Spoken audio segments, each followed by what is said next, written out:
Hello and welcome to another episode of the Bubbs on Sports podcast. Today is Friday, October 28th. Hope everybody's having a good day so far and a good rest of their day yesterday. It is, in fact, Friday, October 28th here today. Big weekend in front of us. As we got a lot of exciting sports on this weekend. You got some good baseball, Phillies, Astros, World Series. Looking forward to that, obviously. An exciting weekend as well in the NFL. Big game for the Jets, big game for the Giants, as the Giants will head on the road to Seattle as they enter the 12th man, as they will play Geno Smith and the Seahawks, and the Jets will get ready for a matchup against Bill Belichick and the hated New England Patriots. And big weekend for the Jets. I mean, a massive game. And yeah, we're 5-2, but you know, when you look at this game in terms of magnitude, I mean, this is almost a must-win when you look at the schedule coming up because it doesn't get any easier after that. These next three games are huge for the New York Jets and huge for what we want to do this season in terms of maybe playoffs and looking even further than that down the road. So a big game this weekend at home for the New York Jets.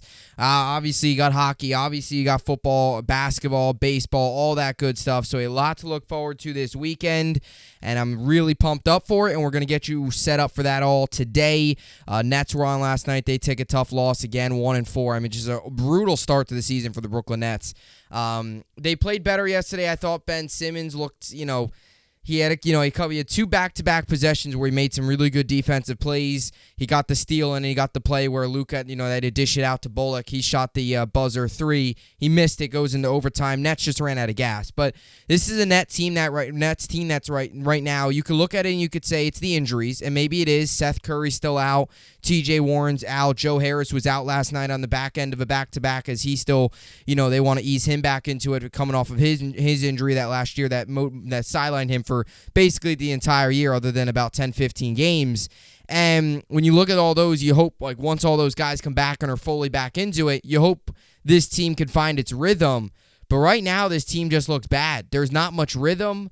There was a couple moments early on where there's ball movement. They don't do a very good job in the second half of consistently, playing good basketball. I notice a lot of times they have a really good second quarter. They'll find themselves, then they go into halftime. They come out, and they were pretty good coming out of halftime yesterday, but then they kind of slow down. There's always a point in the second half where this net team just loses it. And it's most of the time it's coming right out of halftime where just before your eyes you're up by 5, and then you turn around and you're down by 8 because another team will go on a 12-0 run or something, and that happens a lot. Yesterday though, you go into overtime and they were non-existent. And the defense started to struggle in overtime. You had two really good defensive stops late. You go into overtime, and you're giving the Mavericks everything they want. And right now, what this tells me is the Nets right now, yes, they're 1-4, and you could look at the schedule and say, oh, they're really bad teams, or they're really good teams, rather. Not really bad. They got very winnable games coming up. They got 2 games coming against the Pacers tomorrow night and then Monday night, and they're both home. There's no excuse to lose either of those games. You should dominate both of those games. Those 2 games, you should utilize those as get-right games. The Pacers are a rebuilding team that's not very good and a team that you should beat. No problem. If you want to compete for a championship, the Pacers should not be a team that's beating you. But you look at this schedule and you could say, oh, it's been really good teams, and it has been. But what that tells me is this net team right now is not up there with some of the best. I mean, if the Nets want to win a championship, they're going to have to beat Milwaukee. If they want to win a championship, they might have to go, They might have to go. I mean, they played Mavericks and the Bucks twice. Mavericks obviously are in the Western Conference, but they might have to play a team like the Mavericks. The Celtics are going to pop up on their schedule. The Bulls will pop up on their schedule soon, right? I believe the Bulls actually are in this homestand.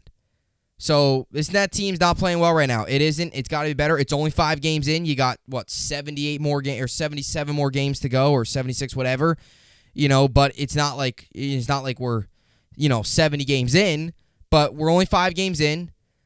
But the early signs are this net team is just not, the first couple games it was the interior defense, and then yesterday they couldn't stop the perimeter. I mean, nobody, and I don't know why they didn't put Kyrie on Luka.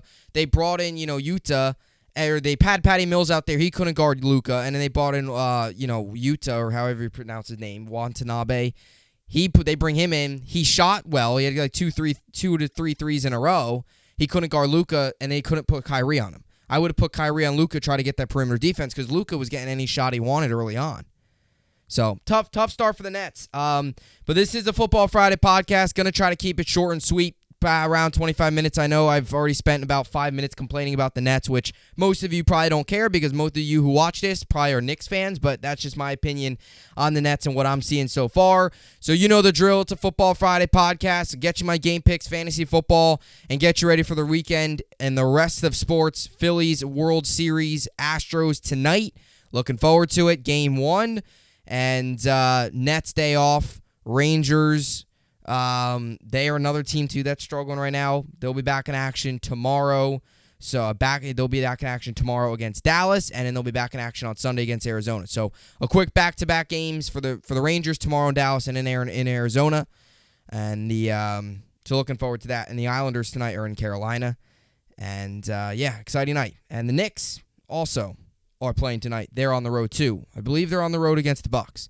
So a lot to look forward to tonight. All right, with all that being said, let's get right into it. This is the Bubbs on Sports podcast, and let's get into it. So we're going to try to go fast here. So this year I'm 65-44 on my NFL game picks. I was 64-44 coming out of last week. Last week, week 7, I went 10-4. So that's my third double-digit win week of the season. 13-3 in week 4, 11-5 in week 5, and 10-4 in week 7. I did predict the Ravens to win last night's game, so I'm 1-0 now this week, with last night being correct. So with the win last night, with the right pick last night, my overall record is now 21 games above 500 at 65-44. And last night improves my overall record to 7-1 on Thursday Night Football. So I have had, even though the games have been really bad and the teams haven't been very good, although last night was, the Bucs who are struggling, but the Ravens who are a solid team, obviously, they're 7-1. I am 7-1 on Thursday night game picks this year. So I've been able to start off the weekend right with the Thursday night picks. So with that being said, let's get into this here. We're going to start off London game, Jaguars, Broncos, 2-5 teams. I mean, this is a massive, massive game here in terms of, season, whether or not, if you lose this game, your season's probably over. So the loser of this game, most likely their season's over. We've heard some rumors already that the Jaguars are interested in maybe trading Josh Allen, their edge rusher, not Josh Allen from the Bills, Josh Allen, the edge rusher, and we've already heard rumors too, if the Broncos lose this game, Bradley Chubb might be on his way out as well in Denver. So this could be the difference between you win a game and maybe you try to piece it together, especially for a Broncos team. Not so much for the Jaguars, but for the Broncos, right? Because they went out, spent a lot of money, brought in a lot of different pieces. Obviously, Russell Wilson, the main one. The Jaguars are still in a rebuild, but the Broncos, you would think they'd, if they lose this game, I mean, that's bad. I mean, if they win this game, you'd think they would still try to have their eyes set on the postseason, but things aren't looking good. Jaguars are 2.5-point favorites, over under set at 40.5. This is the 9:30 a.m. Eastern game, ESPN Plus. I'm going to take the Jaguars here. I just like their offense better. I like their team. Watching the Broncos last week against the Jets, they are not good. I know Russell Wilson's back, but he really doesn't make matters any better. Give me the Jaguars in London with the win, low scoring 27-17 or 21-17 rather. Jaguars win. I'll take the under and the over 40.5, and then the Jaguars win and cover the 2.5. Cowboys, Bears 3-4 coming off a big win on Monday night. Cowboys 5-2. I'm going to take the Cowboys here coming off a big win against the Lions. An ugly win, I should say, but it was a win nonetheless. Dak's first game. I'm going to take the Cowboys. I think Dak plays well. Give me the Cowboys 28-17. Cowboys win. I'll take the over on the over-under 42.5, and then the Cowboys cover the 9.5. Give me the Cowboys 1 Eastern on Fox. I'll take the Cowboys at home. Next game here, we got the Vikings, Cardinals. Cardinals 3-4, Vikings 5-1. This Viking team's riding high right now. They're playing well. Kirk Cousins looks good. This team's 5-1, all around good football. I know the Cardinals last week with DeAndre Hopkins back got the win. They're 3-4 on the season. I know they're much better on the road, but this Viking team's good, and they have a real good chance to really separate in this division if they win this game, because the Packers are heading to Buffalo to play the Bills, and they win this game, they get to 6-1. They're in a really good spot. Give me the Vikings at home. The Vikings continue to roll at home. It's a close, high-scoring game. Give me the Vikings 27-24 late. They don't cover the 3.5, but I do think the Vikings get the win here. 27-24. I'll take the Vikings at home. I'll take the over on under on the over. What was it? 27-24. That's 12, 27, 30. I'll take the over on the over under 49.5. Give me the Vikings at home. That's on 1 Eastern on Fox. Lions, Dolphins. Dolphins 4-3. Lions 1-5. Dolphins 3.5-point favorites. Over under is set at 51.5. Give me the Dolphins on the road. This is 1 Eastern on Fox, or on CBS rather. I'll take the Dolphins. 23-13 Dolphins win. I'll take the under on the over under 51.5, and give me the Dolphins on the road against a Lions team that's been struggling recently. Even their offense last week didn't play well at all. Give me the Dolphins on the road. Falcons, Panthers, 1 Eastern on Fox. Falcons 3-4, Panthers 2-5. Falcons 4.5-point favorites. Over under set at 40.5. Panthers coming off a big win at home against the Buccaneers. I'm gonna take the Falcons here. I think this might be a little bit of a hangover game for the Panthers, and I'll also tell you this: the Falcons are just the better team. I'm not buying into the Panthers hype even after last week's win. Give me Atlanta at home. I'll take the Falcons 31-23. Falcons win. I'll take the over on the over-under 41. I think the Falcons get the win in a high-scoring affair. Falcons cover the 4.5 and win. Raiders, Saints. Raiders 2-4. Saints 2-5. Raiders 1-point favorite. Over-under 49.5. 1 Eastern on CBS. I'm going to take the Raiders on the road. I like what I saw last week of their offense, finding a little bit of a groove, starting to kind of get themselves back into the rhythm a little bit after a really tough start. A big week here, though, an opportunity to get the 3-4 on the season. Give me the Raiders on the road. I'll take them 28-17. Raiders win. I'll take the under and the over-under 49.5, and I'll take the Raiders I'll take the Raiders and they cover the 1 point. Eagles, Steelers. Eagles 10.5-point favorites. Over-under set at 43. This game's on at 1 Eastern on CBS. Eagles 6-0. Steelers 2-5. I do think this Eagles extend their win streak, extend their undefeated streak to 7 games to start the year. I think the Phillies play well this weekend. I think the Eagles get the win. And to be honest with you, I think it's a very happy weekend in Philly. Give me the Eagles at home. They win. I'm going to take it 35. I think they score a good amount. 35-21 Eagles win. I'll take the over on the over-under 43. And I think the Eagles get the win at home, and they cover the 10.5. 4 o'clock games now. We got 4 of these, actually. Texans, Titans. Titans 4-2. Texans 1-4-1. 3-point favorites are the Titans. Texans are the underdogs. The over-under set at 40.5. This is 4:05 p.m. Eastern on CBS. I'm going to take the Titans. They're just better. Let's be real here. They're just the better team. Titans win 27-13. I'll take the under on the over-under 4.5, and I have it right at 40. And I think the Titans cover the 3 points. Niners, Rams. Niners a small 1.5-point favorite. The over-under set at 42.5. This game comes on at 4:25 p.m. Eastern on Fox. Niners 3-4. Rams 3-3. Big game for both these teams. I think the Niners are going to win this game. I'm going to take them on the road. I think that place is going to be packed with San Francisco fans. That was the way it was last year. And I'll also tell you this is CMC's second game. He had a full week to get the playbook under his belt. He had a full week to learn it, really go in the offense in practice and really get into a groove. I think he has a big game. I think the Niners really show what they can do with CMC. Give me the Niners on the road over the Rams 28-24. They get the win. I'll take the over on the over-under of 42.5, but then the Niners just cover the 1.5 with a late touchdown for the win. 4:25 p.m. Eastern on Fox, we got the Colts and the Commanders. Colts 3-1, 2.5-point favorites. Commanders 3-4. Over-under set at 39.5. Matt Ryan is out. He is done for the rest of the year. He is benched. Taylor Heineke versus Sam Ehlinger. The matchup of the week when you're talking about quarterbacks. I'm just kidding. But, I mean, man, oh, man. I don't know if anybody saw this coming. I thought we were all going to see Carson Wentz against his former team against the Colts on the road. But, no, we're going to get Taylor Heineke versus Sam Ehlinger. So, an interesting matchup here. I'm going to take the Commanders. Taylor Heineke's, I mean, he's not bad. I really would tell you this. I think Taylor Heineke's better than Carson Wentz. I really do. He ran the offense well last week. I know the Packers are struggling, but anytime you beat Rodgers, you're beating Rodgers no matter what way you put it. It's Aaron Rodgers, and he outplayed him. I'm going to take the Commanders on the road. I don't really like Sam Ehlinger. Don't know a ton about him. I don't know if he's really going to elevate the offense. I don't know if it's going to be the same. I don't know. Maybe he provides a little bit of boost of energy. I'm going to take the Commanders. Give me Washington. Taylor Heineke on the road of the battle of the two just oddest quarterback matchups of all time. Heineke, Ellinger. Give me Heineke and the Commanders on the road. Low scoring, 20-10. They get the win.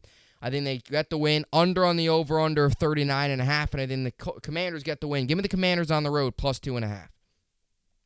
And to wrap up the weekend, or the Sunday, I should say, we got Bills, Packers. Bills 5-1, Packers 3-4. Bills 11-point favorites. The over-under set at 47. 8:20 p.m. Eastern on NBC. I just talked about it with the Packers. I think the Bills are going to win this game, and I think the Bills win big. They're at home. They're the better team. Packers are reeling. Everything about this game just makes me think Bills, Bills, Bills. Give me Buffalo at home Sunday night. You know that stadium's going to be rocking. Give me the Bills. I don't think there's much thought into this. I don't think they cover. I think 11 points is a lot. I don't think they cover. I don't know if the Packers are that bad, but I do think the Bills win. They win, but don't cover. Give me the Bills 31-23. They'll get the win, but they don't cover. But Bills do win. I'll take the over on the over-under 47. I think the Bills get the win. All right, now on to the Jets and the Giants. We'll start with the Giants. They come on 4:25 p.m. Eastern on Fox. This is an interesting game. Daniel Jones versus Geno Smith, the only two quarterbacks to ever replace Eli Manning. Geno Smith, obviously, the 1 year with Ben McAdoo's second season, the embarrassing year when Geno Smith took over at quarterback for Eli Manning. They benched Eli. And then, obviously, Daniel Jones took over for Eli in his rookie year. Only two quarterbacks, now their opponents. It is the battle of Geno Smith and Daniel Jones. Some interesting quarterback matchups this week. We got the battle of Geno Smith and Daniel Jones. We got the battle of Sam Ellinger and Taylor Heineke. So definitely some interesting ones. We got the battle of, I believe it's going to be P.J. Walker again versus Marcus Mariota.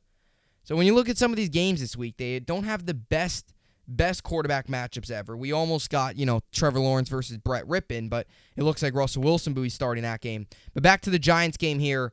We got Seahawks 4-3, Giants 6-1. Seahawks are 3-point favorites, over under set at 44.5. Look, this is going to be a big test for this Giant team, right? And I always say this, anytime you go on the road to Seattle, no matter their record, no matter how the season is going for them, anytime you go on the road to play Seattle, it is always a tough place to play, and it is always a tough environment. It's the 12th man. That stadium is always rocking. And I'll tell you this is a massive game for Seattle. Because if you win this game, you're 5-3. You get Carolina or you get Arizona at their place next week. And let's be honest here, Arizona hasn't played very well at home. I know they got the win last week, but other than that, they really haven't played very well at home. So to be fair, that's a winnable game. Then you have the Tampa Bay Buccaneers, who are just playing out terrible right now. Then you go into the bye week. And then coming out of the bye week, you got the Raiders, Rams, which are going to be two tough games. But this is a big game. Because if you lose this game, now all of a sudden you're 4-4, and that makes things, and I'll tell you this about the Cardinals. They're a lot better with DeAndre Hopkins. So you can maybe throw the home record out of the window. But it is something to keep in your head. But if you win this game, you're 5-3. The worst case is you go into the bye week and you're 5-5. And let's be real here. You lose this game, or you win this game, you're 5-3. Say you lose against Arizona, you could very easily beat Tampa. Okay, you're 6-4 going to the bye week. Okay, so and that's perfect. That's good. Then you come out of the bye week. You have two really tough games. Let's say you lose those, you're 6-6. Then you have the Panthers, which is probably winnable, 7-6. You then get the Niners, but you're at home. It's going to be tough. The Chiefs are going to be tough. Jets, tough. Their second half of their schedule really tough because then you get the Rams. So this is a big game. Because if you go in, if you lose this game, and then if you lose to Tampa or lose to Arizona, now all of a sudden you look up and you're 4-5, and now you kind of have to win against Tampa. That's almost a must-win because coming out of the bye week, it's a tough stretch. So this is a big game for Seattle. And as for the Giants, they're 6-1, but this is also a big game for them too because, look, after this, they'll get their bye week. So this is it for them. Then next week's their bye week. And then coming out of the bye week, you get Houston and you get Detroit. You win this game, you get the 7-1. You come out of the bye week, most likely you win those next two. You're 9-1. You're 9-1, and then you play Cowboys. That's going to be tougher, but that's Thanksgiving. then it's the Commanders, Eagles, Commanders, Vikings, and then Colts, and then Eagles again. So, Commanders probably twice. That'd be 11 wins. Colts, that's 12. I mean, this is another, this is a 2 game for the Giants to feel really good about themselves. Your Giants go into the bye week 7-1. That's just going to be wild. That's just going to be wild. Plain and simple. So, it's a tough environment. Geno Smith's playing his absolute, best. I mean, he's playing the best of his life. I mean, he's playing out of this world. He really is. And he's been phenomenal. And it's cool to see him do that, all the years with the Jets and obviously things not working out to now being in Seattle and actually playing better than what Russell Wilson did last year and what Russell Wilson's doing this year. Seattle look like geniuses for making the trade right now. They really do. And Denver looks stupid. But that's just how it is. Nobody saw that coming. But look, that's sports. Things like that happen. As much as I like the Seahawks, and I think Geno Smith's a great story, as much as I would like to see Geno Smith kind of continue on this path to just winning games because I think it's just a cool story for the NFL. Out of the middle of nowhere, you get rid of Russell Wilson, your franchise guy, and here comes Geno Smith winning you games. As much as I think it's a cool story, I'm going to take the Giants here. And the plain and simple, they're just winning. I mean, that's the most simplest way I could put it. Not much else I could say. They're winning. They've won 4 straight. I mean, they're 6-1. I mean, to put it the simplest way possible, they are winning. Brian Daboll's been excellent this season. Daniel Jones has been playing well. I'm going to take the Giants on the road. I know it's a tough environment. I know, now you got to look at Geno Smith and say they have a legit quarterback on the other side. But I'm going to take the Giants. I'm going to take them on the road. I'm going to take him, and in a very close, low-scoring game like always, I think another late fourth quarter drive by Daniel Jones and this Giants offense gets the job done. They obviously traded Kadarius Toney the other day, which I actually agree with that deal. But give me the Giants on the road. A little upset special in Seattle. Giants get the win. I'm going to take them 20-17. Again, a late touchdown drive by the Giants offense. I'll take the under on the over-under 44.5. Give me the Giants +3 on the road.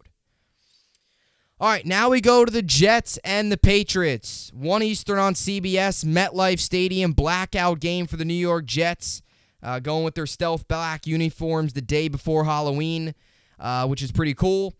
Patriots are 3-4 coming into this game. Jets, obviously, 4-game win streak. They come into this red-hot 5-2. The Jets are a small 2.5-point favorite at home, over-under set at 40. And man, oh man, I mean, this is I can't wait for this game. I seriously can't. I couldn't wait for the Miami game. I had a lot of anticipation for that game. I have 10 times more anticipation for this game, and that's usually expected as the season goes on. Because as the season goes on and when you're in a playoff race, the stakes each week just get that much higher. Same thing, if you get to the playoffs, each week they're just going to get that much higher. That's just how it is. I haven't felt like this, anxious for a Jet game in a really long time. In terms of, now last week I got anxious because it's a 4 o'clock game. When you're sitting around, it's 2 o'clock and you realize you still got 2 hours to go until the game, you start to get anxious. But this game is just it's only Friday, and I just want the game to be put on a TV screen right now. Because I'll tell you what, this is a huge game for the New York Jets. It is a massive game. And I'll start with this. Number one, I'll start with this. Number one, we have a legit opportunity to beat the Patriots for the first time since 2015. The last time we beat the New England Patriots, Ryan Fitzpatrick threw the overtime touchdown to Eric Decker in the corner of the end zone. Still to this day, my most memorable and favorite Jets moment as a New York Jets fan. That just shows you how much suffering I have endured. That's been my favorite moment as a Jet fan. Because, and sure enough, that game was awesome. But the next week they end up blowing in Buffalo, so it really doesn't mean anything anyway, because they end up missing the playoffs at 10-6. But this is a huge game. I mean, you have an opportunity to beat the Patriots. You hear this entire week about the team being frustrated with the way they played against you last year and all those things. I mean, this is a golden opportunity at home to completely dominate New England and beat Belichick and beat those Patriots that are hated and just stomp all over them. And number two, although I've kind of listed already 10 reasons, but number two, also, this is a big game in terms of record, right? You're 5-2, and we've talked a lot about this year, really not this year, the past week about, You go 5-5 the rest of the way, you're a 10-win team, you're most likely playoffs. But this is a huge game because the Jets' schedule coming up is tough. If you win this game, you're 6-2. Okay, that gives you protection going into next week against Buffalo, which is going to be extremely tough. Let's say you lose that game, you're 6-3. There is a big difference going into the bye week at 5-4 and going into the bye week at 6-3. There is a massive, massive difference. Because then coming out of the bye, we have a road game in New England. And that's not going to be easy. Neither of these the next 3 games aren't going to be easy at all. But if you lose this game, then lose against Buffalo, it almost makes that game against New England a must-win. Because then if you lose that game, you're 5-5. But it could spiral that quickly because Buffalo next week's going to be that difficult. Right? Then all of a sudden you're 5-5, and it makes that Bears game a must-win. Because then if you lose that, if you win that, you're 6-5, but then you have the Vikings and the Bills both on the road after that. The Jets schedule in the next 4 to 5 weeks here gets really tough after the bye. Specifically, the three of the 4 games coming right out of the bye week are tough, and 3 of the tough ones are on the road. You got the very winnable one at home, and the 3 tough ones are on the road. So this is a huge game for the New York Jets. You win this game and you get the 6 wins, that's massive. Because even if you lose next week, you're 6-3. You come out, and first of all, you have way more confidence going into New England if you beat them because you know you can do it. And if you win that game, you're 7-3. Then if you beat the Bears, you're 8-3, and boom, all of a sudden, you're looking at that Bears game. You're looking at that Vikings game, rather, the week after on the road at 8-3, which is a complete 180 if you're them of 8-3 or even 7-4 than if you're looking at it at 5-5 or 5-6 or 6-5. It's a completely different way. If you're 7-4, 8-3 going into that Vikings game and those Bills games, completely different way you're looking at it than if you're 6-5. Right? That's how huge these next couple games are, and that's how huge this game is on Sunday. So I've been rolling with the Jets the past couple weeks. I've been picking them to win, and I'm not going to go against it because it's been working. I'm going to take the Jets at home. I'm in a massive, massive game. This is a must-win. Because of the way the schedule is coming up, this is a must-win for the New York Jets. I'm putting that label down right now. You could disagree with it, but I see this as a must-win. A massive, massive game at home. Again, changing the narrative around the NFL. You want to know how you change the narrative? Beat one of the best coaches of all time. Beat a coach that you haven't been able to beat in 7 whole years. Go out there and dominate New England. Get a win at home. And again, winning games in a division. You did it against Miami. Let's do it again here against New England. Let's get to 6-2. And man, oh man, let's be riding high into the Bills next week. Let's get the win. I'm going to take the Jets at home. Give me the Jets. 23-17. Jets get the win. I'll take the over-under right at 40. And I think the Jets plus 2.5 at home. Give me the Jets. Fired up. Fired up for this game. Really am. Taking the Jets. So, looking forward to it. All right, now we get to, obviously, like I mentioned, good, some good college football games on this weekend, which is gonna be good. Always, obviously, a lot of fun with some good college football. Syracuse, Notre Dame, good game to look out for. Penn State, Ohio State, Kansas State, Oklahoma State's a good one. A lot of good games coming up this weekend. Kentucky, Tennessee is obviously a big one. Michigan State. Even though Michigan State's obviously 3-4 and struggling a little bit this year, always a good rivalry, always a fun game to watch. North Carolina, Pitt's a good one. Ole Miss, Texas A&M. So a lot of good couple games. Obviously the biggest ones, Kentucky, Tennessee. Then obviously NHL and basketball throughout the weekend. And we now head to fantasy, which is going to be interesting this week. So obviously Darren Waller's questionable in a lot of leagues. Or in every league. He was limited yesterday at practice. We haven't gotten a report yet for this week. He's a guy that's potentially could be, if he's out, again, I continue to talk about a guy like a Hayden Hurst, although he's questionable too. But he was limited. So we'll see how that plays out. A lot of these guys, tight ends are a little slim right now. I got to admit, I actually like Tyler Boyd a lot this week. I like him a lot. He's a guy, I don't have him playing in one of my leagues. I might put him in one of my leagues. He's been balling out the past couple weeks. His projected points now that Jamar Chase is out is all the way up to 11. And I'll tell you this, he had 12 points in week 6, and last week he put up 29. And now with Jamar Chase out, Tyler Boyd's a guy to look out for, especially with Keenan Allen being on a bye week. A lot of people are going to need him to be, a guy to look out for. Need another guy. He's the guy to look out for. If you're in a really deep league, or if you're in like a 12-man league and you've been starting Michael Thomas or whatever, he's out too. And also we heard that Deebo Samuel doesn't look like he'll play, so he's another guy that's out. Adam Thielen or Tyler Boyd, I'd put Tyler Boyd out there. He's a guy this week. Tyler Boyd, to me, and these next couple weeks, is now that Jamar Chase is out. And again, Jamar Chase being out. 2 big injuries. Deebo out this week, Jamar Chase out this week. Those are some of the 2 bigger wide receiver injuries out there this week. Tyler Boyd, Thielen, guys like that can step up in a big way this week. And Keenan Allen being on a bye week, a lot of receivers out this week. And it's a very talented group that is out. So a guy like Tyler Boyd, I think is my biggest play. I might put him in one of my, not might, I probably will. I had Jerry Jeudy in now, but now with Jamar Chase being out, I'm definitely contemplating putting him in because he could just play that much of a role, and he's already proven it the past 2 weeks. He was originally just the guy that's just going to score touchdowns in order to get you points. He's not going to rack up yards. But after seeing last week and now with Jamar Chase out, he's going to rack up yards too. So looking forward to seeing what he can do. Obviously, with Breece Hall being out, that puts a lot more attention on Michael Carter. He's a guy to definitely look out for in your lineups. And I'm actually benching Rodgers in one of my leagues. And I put Kirk Cousins in against Arizona. Rodgers just struggling on the road against Buffalo. It's just not a good matchup. So I'm actually benching Rodgers, and I'm actually thinking that that's the right decision to make this week. I would not recommend playing Rodgers this week.